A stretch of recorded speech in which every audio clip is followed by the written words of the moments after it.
Welcome to the Catapult Effect, a podcast where professionals like you turn challenges into opportunities for extraordinary growth.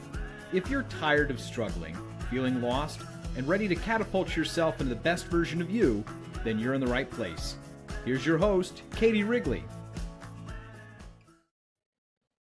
Welcome back to the Catapult Effect podcast. I am so excited about this guest. I'm excited about all the guests that I have on here, but this one, Morgan Adams, I am really excited to have her on here because the number one ask that I get from the groups that I run, from the clients I work with is, how do I get to sleep well every night? And so Morgan is here to talk to us about this today.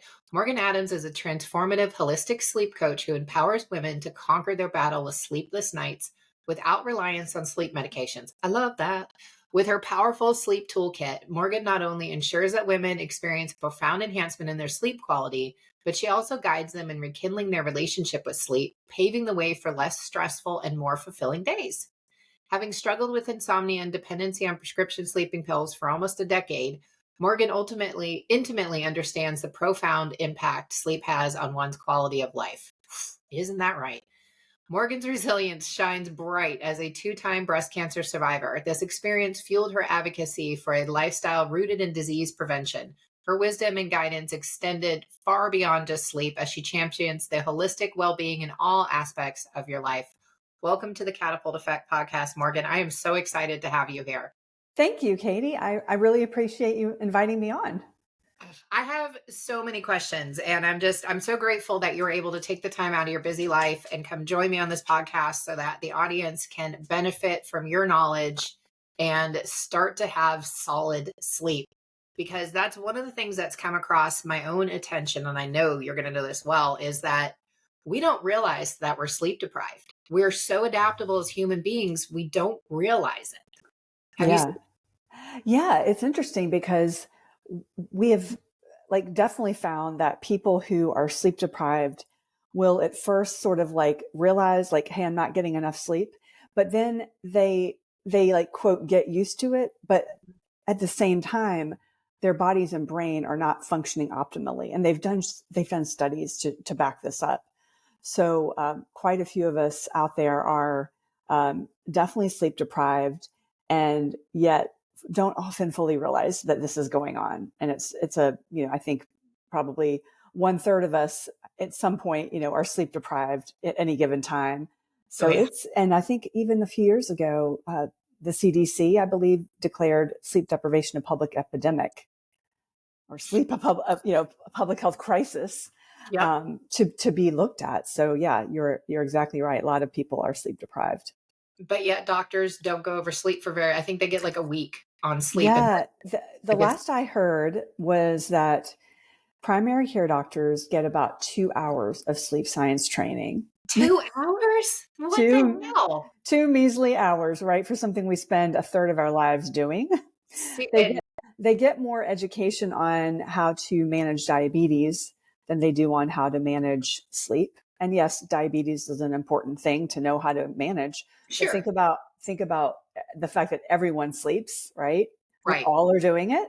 Yep. And, not everyone has a chronic disease. So things are a little bit flip-flopped here and slightly. And, hopefully, I don't have any proof of this backing it up, but my hope is that medical school curriculums will start to really embrace the importance of sleep education and train the new doctors a little bit more on sleep science than they're currently getting. Fingers are crossed. Fingers and toes are crossed. So let's start there. Why is it so important? Why is sleep so important? So if you think about the 3 pillars of health are generally considered to be sleep, nutrition, and movement. For the longest time, movement and nutrition have been at the top billing. Sleep is sort of, I call it the redheaded stepchild of the trio. But my argument is that sleep is the foundation upon which these other pillars are built. Mm-hmm. Because if you think about it, if you want to follow a good diet with, nutritious foods, but you're not sleeping very well, chances are you're not going to be very successful in following a good diet. You're going to want the carbs and the sweets. Also, if you're not getting enough sleep, you're not going to have the strength, the willpower, the motivation, quite frankly, to go to the gym or to take a run outside. And sleep is literally impacting every single aspect of our lives. So, and I'll just rattle off several that just come to my head, but brain health. We know that in deep sleep, we have this system called the glymphatic system, which is the lymphatic system for the brain. And essentially what's happening during that phase is you're having these toxins sort of wrung and cleared out, kind of like a car wash. And that the toxins are clearing out during that deep sleep. So that's an incredibly important part of sleep. Also, hormone balance, blood sugar regulation, muscle repair, memory and learning. And then also something that people don't talk enough about that I really like to promote is good social interactions, empathy. Like they did a study not too long ago where they had people who were sleep deprived, and those folks that were sleep deprived actually were less apt to donate to a nonprofit, or they were less apt also to help a stranger. So all of the things that are happening in our daily lives, the people flicking you off on the highway, or, perhaps they haven't slept well. I mean, I actually always think about that when I'm in public and somebody is cutting me off or whatever. I think they might not have slept so well. So sleep. So, in summary, sleep is touching on literally every single aspect of our life. And when our sleep starts to falter, we will notice other parts of our life start to kind of crumble in its wake. So very important. Yes, I agree. And alternatively, when you get sleep dialed in, you'll notice those things in your life drastically improve very quickly too. Very, very quickly. Yeah. Yes. I've enjoyed that myself. Yeah. And so one of the just kind of circling back to the sleep deprivation thing, some people will ask me, I've been sleep deprived for so long. Is it too late for me? And, my answer to that is no, it's not. We are able to recover pretty quickly from sleep deprivation. So if you're sleep deprived and you're listening to this and you're like, I'm hopeless. No, you're not actually. So kind of look at it as like, if you had really bad eating habits in the past, or if you smoked in the past, like many of us, I did smoke when I was younger. But, a lot of us did. And we have to look at it as like bygones are bygones, right? And we are doing the best we can now moving forward. So we just make healthier choices and move on with our lives. So if you are sleep deprived, don't feel like all hope is lost for I love you. that. Yes. Yeah. And just to add on to that, because a lot of times, and I think we'll dive into this, but sometimes the anxiety around not being able to sleep will keep you awake. And then you start going, oh no, I'm going to get a disease because I'm not sleeping. I just want to give an example that someone gave me a while back that really cooled my heels on sleep. New parents don't sleep for years. Yes. And not every parent winds up with chronic conditions. So your body is resilient enough to recover, even if you have had sleep deprivation for years. And I'm one of the examples of that. I didn't have my own kids, but I had a corporate career that I allowed to really rule my life for a really long time. And I got a lot out of it. But I had really unhealthy habits, including nowhere. Like I was one of those that used to pride myself on, oh, as long as I get 6 hours of sleep, I'm good. No, not anymore. Yeah. It's interesting you say that, because that's the example I use with a lot of people, especially people who are young moms, women out there who've had children, and they're like, does it ever get better? And yes, it does. And no, your health is not completely shot to hell, because we're an adaptable species, right? And we are built to withstand, quite a bit of stress on our sleep. I mean, it's not ideal. We certainly don't want that. But you think about all the women who've had children and have been sleep deprived for years, not getting enough. And they live full lives into their 80s, 90s and beyond. Right. So very, very well made, that point. Exactly. Yeah. And thank you for adding more details in that as well. I really want people to let go of that anxiety as much as they possibly can, because that's going to work against you to try to sleep. Yes. So one of the first things that people want to do if they can't sleep, so when they go to their doctor, they want to get a sleeping pill. Is this a good solution, and why or why not? Yeah, it's a nuanced answer. And Yeah. I have a personal experience with that as somebody who was dependent on sleep medications for 8 years. So the thing is that, we just mentioned that primary care doctors only are getting a couple of hours of sleep science training. It is very common for them to either hand someone with insomnia a sleeping pill prescription or a list of sleep hygiene tips, which we know don't really work with insomnia. Mhm. So the issue is that the sleeping pills are meant to be used in a crisis situation. Mhm. When you look at the bottle, it says they're not to be used more than 4 weeks in a row, right? Whoop. And what's happening quite often, which happened with me and it's happened with several of my clients who I've worked with over the years, is that doctors will refill them year after year after year until lo and behold, you're on sleeping pills like some of my clients have been for like 15 years, right? Yeah. So what really needs to happen in a medical setting is for a doctor to assess a patient and say, okay, you're going through a divorce or you just lost your parent. So I'm going to give you these sleeping pills for 2 weeks and here's how to get off of them. They need to actually direct the patient about an exit strategy, right? Mhm. So the reason why I say it's a nuanced answer is because there is a use case for them, but quite often the use case is not followed and the sleeping pills are kind of given willy-nilly. Yeah. And that's how we end up becoming dependent on them. Yeah. And they ultimately, for many people, they start to lose their efficacy, right? Mhm. So I would encourage anybody who is listening to think about sleeping pills in a very serious way. Like, if you really need them, okay, fine. But think about that exit strategy down the road and how you're planning to get off of them. And if you are someone who's listening who's already on them, please don't do what I did. Don't stop abruptly without the help of your prescribing provider. You can get rebound insomnia. It's really important to figure out some kind of plan, some kind of tapering schedule to help ease yourself off of these medications. So Yeah. just a tip if you're out there. And I've worked with clients who feel a deep sense of shame about being on sleeping pills. And there's really nothing to be ashamed about, Mhm. because what you're doing is you're wanting to get sleep. That's like a human need. It's not like you're doing something crazy. You're really taking these pills so that you can actually function. But ultimately they do end up backfiring for a lot of people in terms of, the side effects. Like, I think it's like 80% of people have next day side effects like grogginess, brain fog.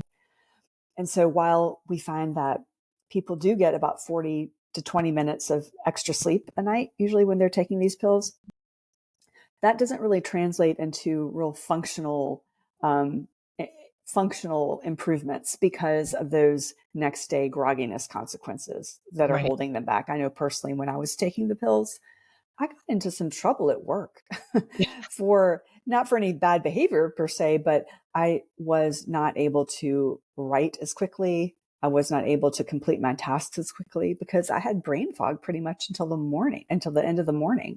Mhm. So yeah, there's, some trade-offs to be taken if you're going to explore that route often.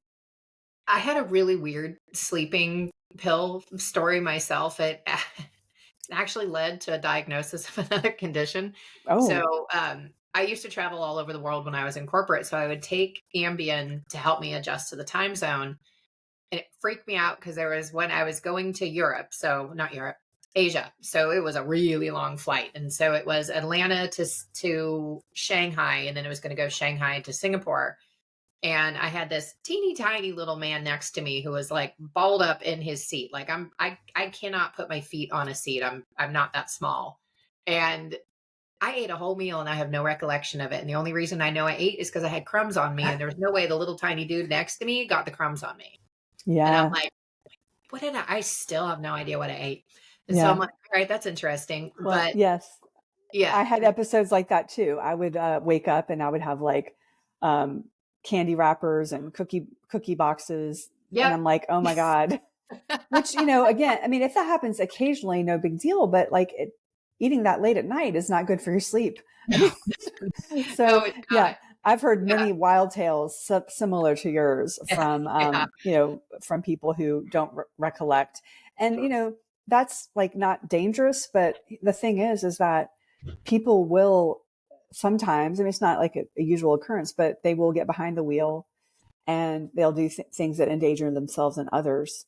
And so that's why the FDA put a black box warning on these medications in 2019, because of these kind of wild, happenings where people were becoming endangered. Yep.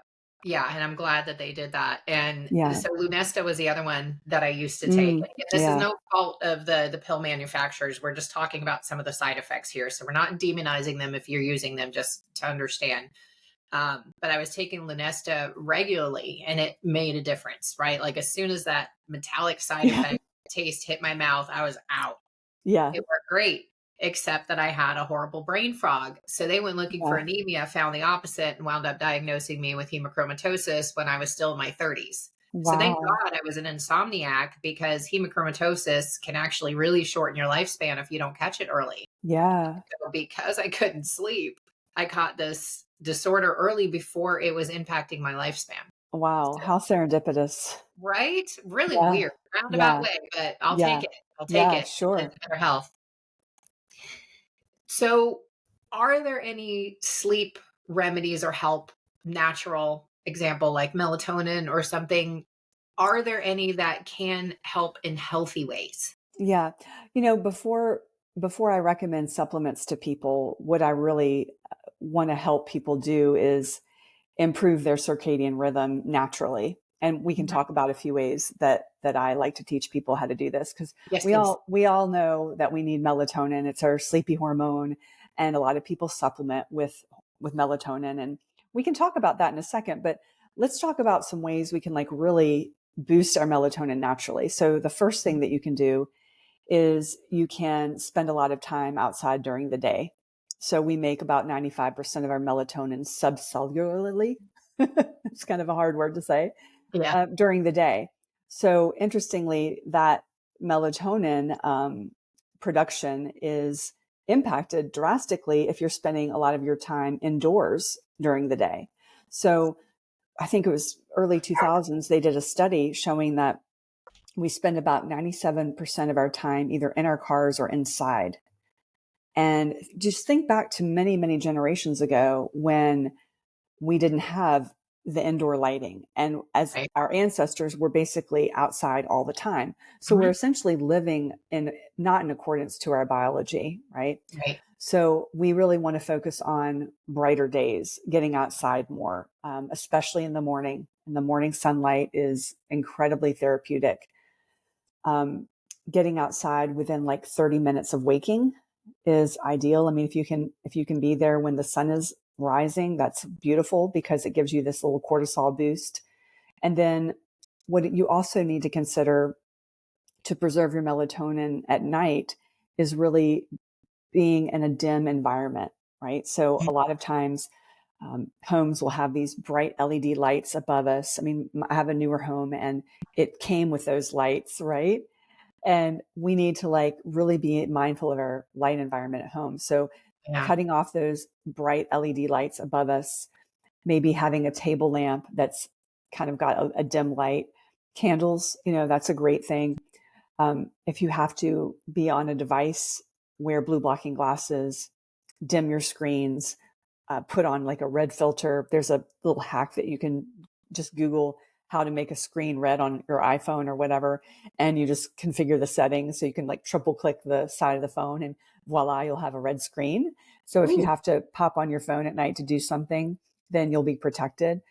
nice. So, so those are some ways that we can really promote our natural melatonin production. Now, I'm not opposed to melatonin supplementation at all.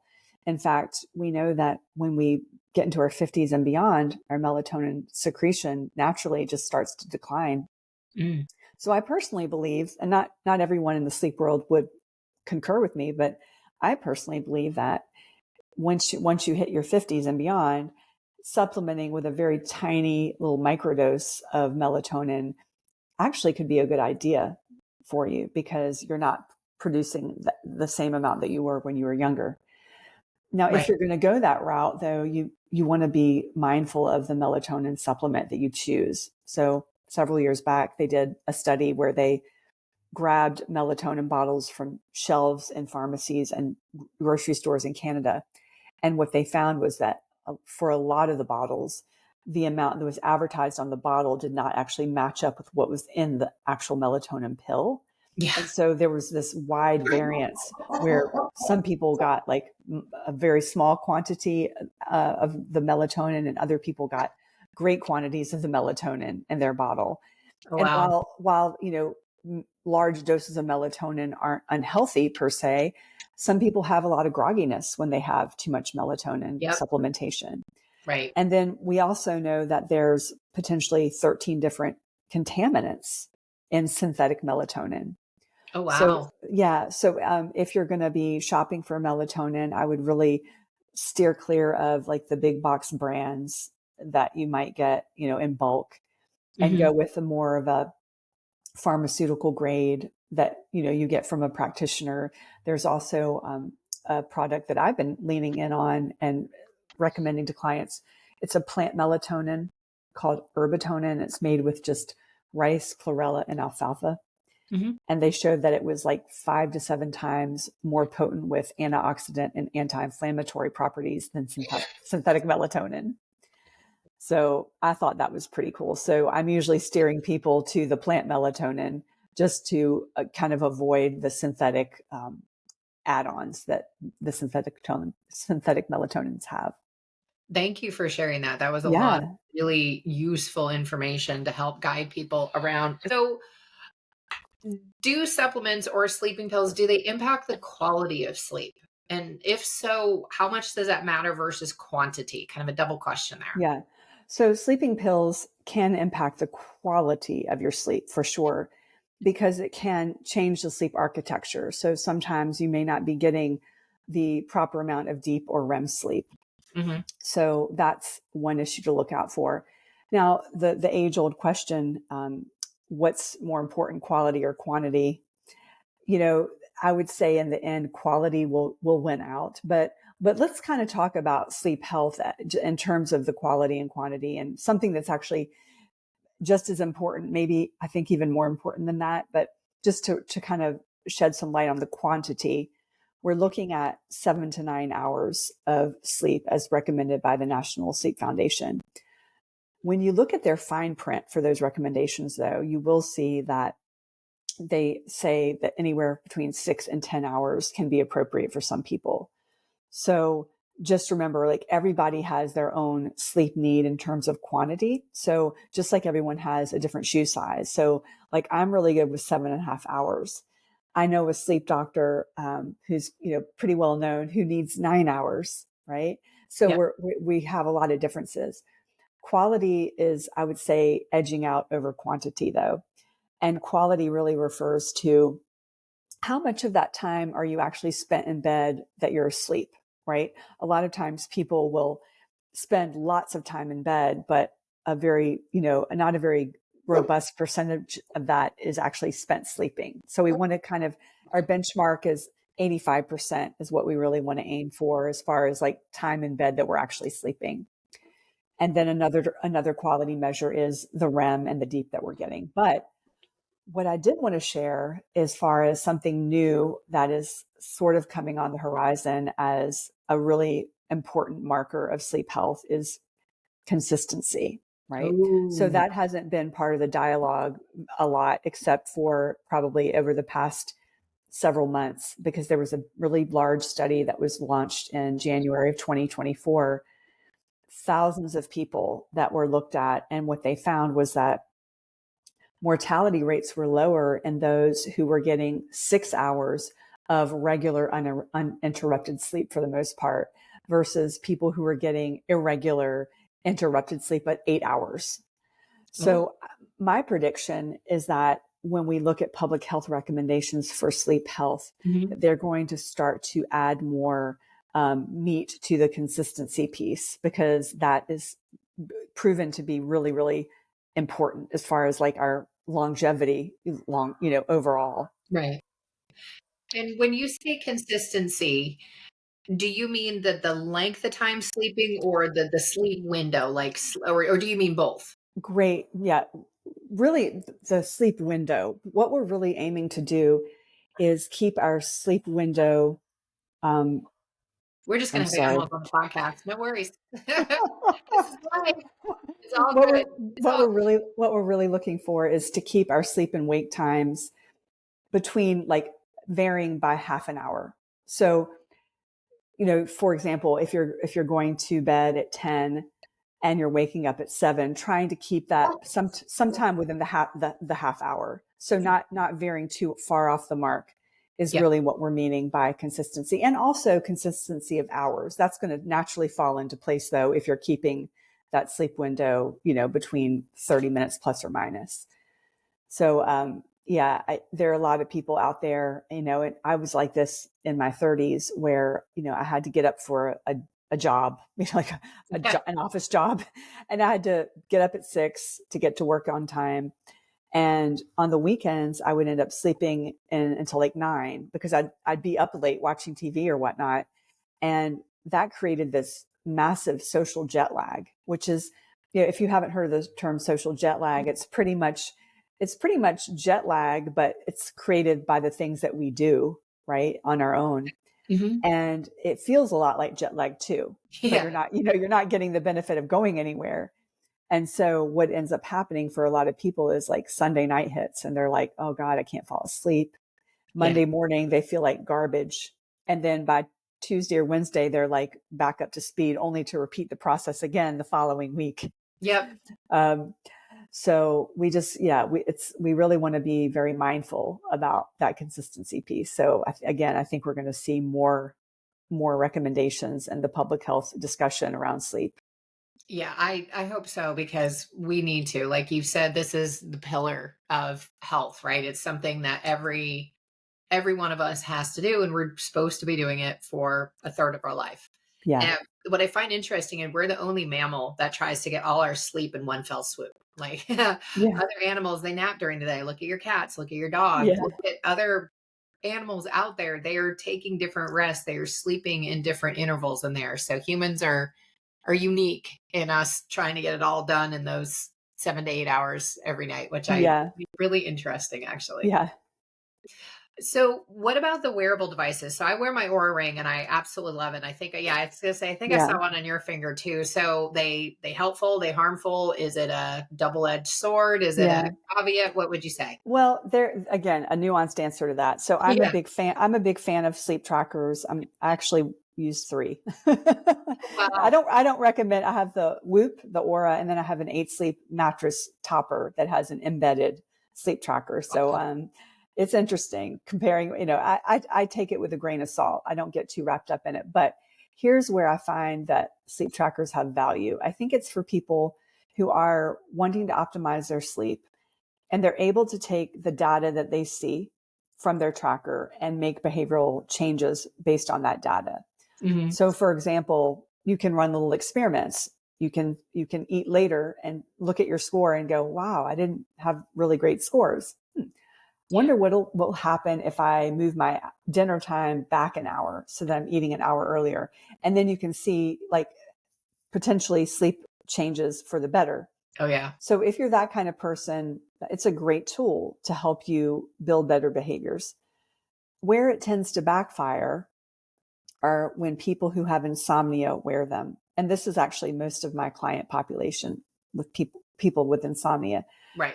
People with insomnia tend to have a higher degree of anxiety about their sleep. And so when they are looking at the tracker every morning and they're seeing, maybe they didn't get enough REM sleep, it stresses them out, right? And that stress actually makes their sleep potentially worse. Mm-hmm. So when I'm working with people who have that kind of anxiety about sleep, I will say, look, let's hold off on the sleep tracker till your sleep gets recalibrated and then introduce it. And then there's a sort of like a middle ground compromise that I will sometimes recommend to people. These are the people who are sort of like, kind of like normal sleepers. They don't have insomnia, but they're getting like a little bit too concerned with their data. They're just teetering on that verge of like what's called orthosomnia, where you're getting obsessed with tracking your sleep. Is to either take a hiatus, like a little vacation from your tracker, or what you can also do is wear your tracker daily, but then once a week, look at your data so that you're looking at your data with a little bit of a distance versus looking at it every single morning with that kind of like fine lens, right? Yeah.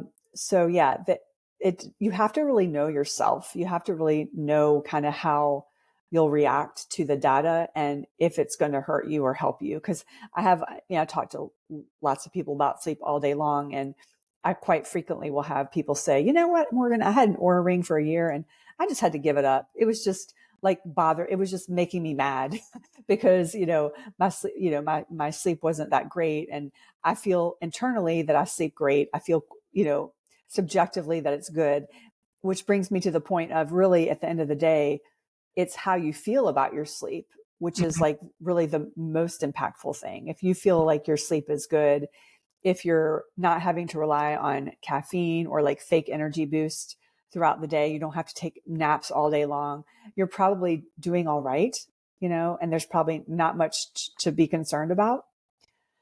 So yeah, just a very nuanced answer to that question about sleep Thank you trackers. for that. I love my tracker on here. And so just to give people context, so we are recording this the day after the the 2024 presidential election.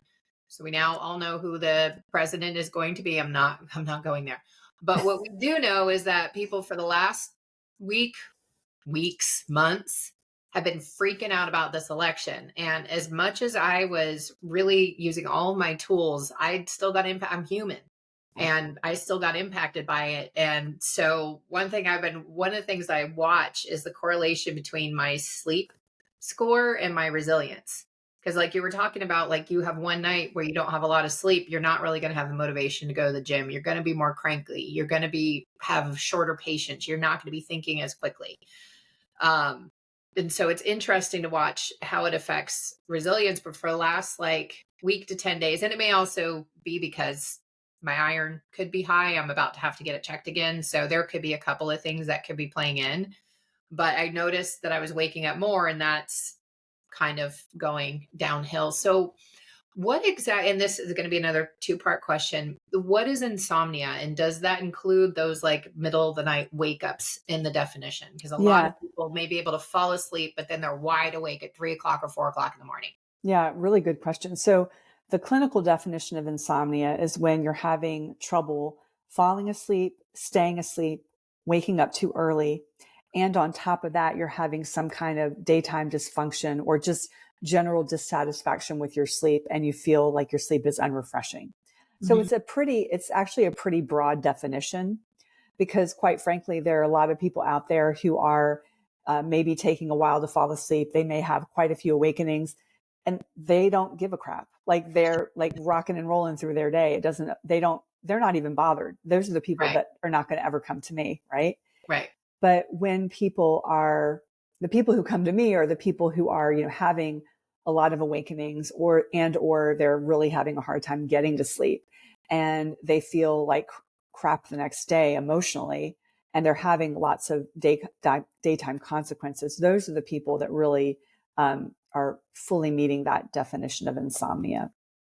That makes sense. Yeah. So I've had some, in the course of having that question asked, I've helped clarify for a lot of people that insomnia does actually mean having trouble or waking up in the middle of the night. A lot of people think that it's just having trouble falling asleep. But quite frankly, the waking up in the middle of the night seems to be a more problematic thing for my clients than trouble falling asleep. And I think that that's sort of a general theme that I'm hearing from my colleagues in the sleep world, other sleep coaches, doctors that I consult with. The awakenings are really what people are complaining the most about. Yeah. And that makes sense. Are there multiple reasons why people wake up in the middle of the night? Like, I know a lot of times trying to fall asleep, it's the monkey mind and trying to get the Yeah. nervous system to calm down from the day. But what about like, because I've heard all kinds of reasons why people wake up in the middle of the night. So I'm curious to hear from you, Morgan, as the sleep expert. Yeah, well, I'm glad you brought that up because I've actually just created a guide for 3 a.m. wake ups. You can get it free on my website, but I'll share a few highlights from the guide. Number one, I want to just preface this with like, it's normal to wake up in the middle of the night. We're often kind of taught or told like that shouldn't be happening. Something's wrong. Well, the reality is that after we complete each sleep cycle, we naturally have a brief awakening. And Mm. that's really designed evolutionarily. Is that Hmm. even a word? I But think it's designed for our safety. So think back many, many years ago when we we did not have homes with security systems. There were like tigers, waiting to pounce on us. So we were vulnerable in our sleep. So we would have these brief awakenings. We'd scan our environment to make sure we were safe, and then we'd go right back to sleep. So that we've continued that type of behavior into the modern day. The problem is that, if we are awake more than a few minutes, we'll remember that. And some people start to kind of freak out over the fact that they're not getting back to sleep, right? yeah. And we have this new concept that's been studied recently called mind after midnight. Hmm. And essentially what this means is when you are awake at night, you're actually not operating from the rational part of your brain. So your prefrontal cortex, that part of logic and reason, is essentially kind of offline at that time of night. And so what often happens is, this is, kind of an extreme example, but like suicide rates go up at that time of night. Mhm. There are more suicides in the middle of the night um, because people go to that kind of catastrophic place in their head. And I Right. know personally, I don't have like a lot of issues with waking up in the middle of the night, but there have been times when I have, and I couldn't get back to sleep. And man, my mind went to crazy places, like catastrophic thoughts. And so I think it's really helpful that we all acknowledge that like we're not in our right mind I and, like that. and to kind of contract with ourselves that we're not going to make any decisions or do anything or, do any behaviors that could impact us or other people. It's just kind of like, don't really do anything. Right. Mhm. Um, and so I'll just quickly touch on a few of the main reasons why people are waking up. And there's more in my guide, but the top three that I see, in no particular order, but one of them is low blood sugar, or poor blood sugar balance. So people will often have a blood sugar dip in the middle of the night, and that creates this cortisol and adrenaline spike, which wakes us up. So one of the remedies for that issue is having a very small snack, like about an hour before you go to bed, Mm. that contains a little bit of protein, a little bit of complex carb, and some fat. So think, a little bit of Greek yogurt with some almonds would be a perfect snack. Second reason people are waking up a lot is because they're too hot. And I'm not necessarily talking about like a hot flash or a night sweat, but just generally overheated. And Mhm. so you want to work on thermoregulation. And there's multiple ways of doing that. And then the third reason, I really, really feel it's important to call this out, especially for women who are listening in midlife, is sleep breathing issues, right? Mhm. So Mhm. when I'm working with a client or I'm looking at their data tracker, and I'm seeing like a lot of little many white blips on their tracker, multiple awakenings, I begin to get suspicious of sleep breathing issues, right? Mhm. Mhm. And that as women get into midlife and beyond, it becomes a bigger issue because as we lose our female hormones, our airways get impacted negatively as well. So our sleep Oh, apnea rates essentially at midlife become matched with those of our male counterparts. So really like before midlife, men are the ones mainly having apnea, sleep breathing issues. And fascinating. so what we find is that about 90%, 90% of women with sleep breathing issues go undiagnosed. And I have worked with many women who, when we start working together, they have no idea they have sleep apnea. It's only until we get kind of a few weeks or maybe a month in and the strategies like aren't really taking as much as I would anticipate with the techniques I use. Mm-hmm. And then we have to have that really very just frank discussion about getting our sleep breathing tested. Yep. So that's just kind of a general guideline of, some of the reasons. There are more.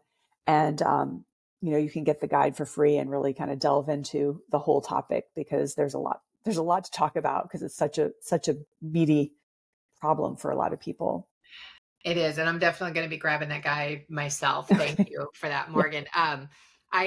I did 2 sleep studies in my past because, like I had said, I had really bad insomnia for a long time and in my case, it was because I was running from a trauma. So my nervous system was on fire. The first one, it was like, I'm not even sure how they allowed it to happen because I was like, oh, do I still take my Lunesta? They're like, yeah. Okay. So I sleep fine on Lunesta. And they're like, oh, you have no sleep abnormalities. I'm like, but I was taking a sleeping medication. And they're like, yeah. I'm like, I kind of don't want to have to take the sleep medication. And they're like, well, you sleep fine with it. And like, okay, that was super helpful. Thank you. And then the second one I had, and I was trying to treat depression through pharmacology, which doesn't, for me personally, no judgment to anybody who does that, and more power to you if it is helping you. Yay. I love to hear that. But for me, it didn't work. And they had me on Cymbalta, and I was one of the 3%. My mom was still an active physician's assistant at the time. And she was like, oh, this may be from your Cymbalta. The test showed, I kid you not, I was waking up every 36 seconds. Oh my gosh. Wow.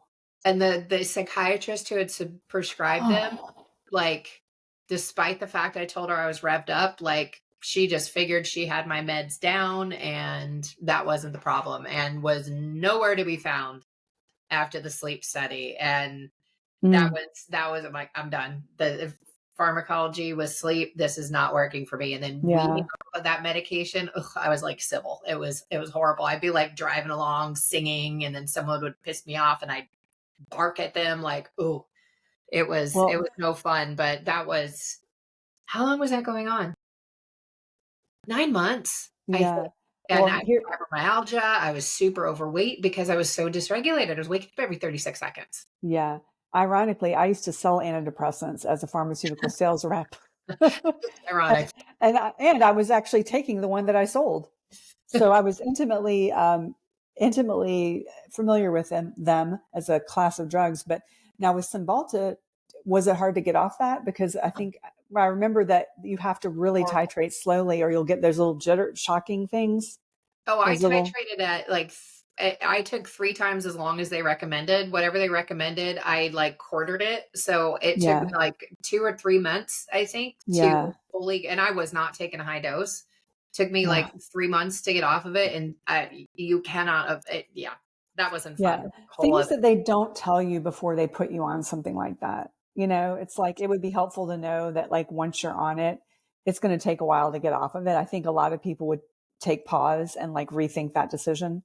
Yeah. Anyway, I have similar experiences and thoughts about antidepressants that we could definitely riff on, but that's an aside. If they work for you, great. If they don't work for you, Morgan and I are with you. But where can they find you, Morgan, before we wrap? This has been so informative, and I know we could go a lot deeper, but thank you so much. And where can we find you? Yeah, so my website is morganadamswellness.com. There you can find that free guide to 3 a.m. wake-ups to download for free. And you can also schedule a 20-minute free consultation. If you feel like you need some help with your sleep, we can talk and see if working together is a fit. Awesome. Great. Thank you so much. So we'll make sure that we have your website on there. And then I think you also gave me your Instagram so people can come follow you out there. I'll make sure those are in the show notes. Go out, grab that free guide, benefit from Morgan's tutelage, from her coaching, and help yourself get that quality of sleep. Thank you again for joining me today, Morgan. Thank you, Katie. And thank you to listeners. I know you have your choice of what to listen to out there on the internet, and I appreciate you taking time and listening to this podcast and implementing these strategies into your life. And until next time, please be well.